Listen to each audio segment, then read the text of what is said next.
ई देहाती बथुआ अनलहुँ हेँ बिरिया लए तऽ एकरा वीडियो बनायब थोड़े आ थोड़े सुखौँ तऽ सुखा कऽ राखब। जेना पटुआ सागके सुखा कऽ रखै छियै बादमे बनेलहुँ तहिना तऽ साग अनलहुँ हेँ बथुआके।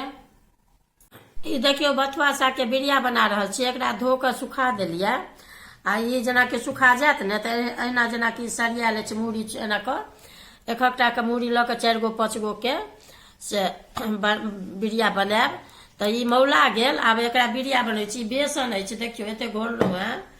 ई बेसनमे कनिक अन्दाजसँ गाढ़े रहऽ देबै एहि तरीकाके।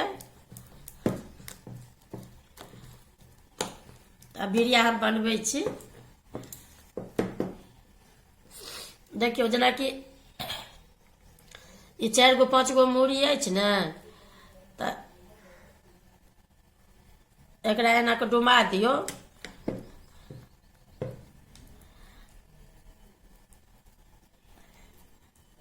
ई एना एना कऽ ई बना लेब। सालो भरि अहाँके कहियो कहै छै आलू बिरियाके सब्जी बनेलहुँ हेँ तऽ ई नीक लागत खायमे। तऽ एही तरीकाके हम बना रहल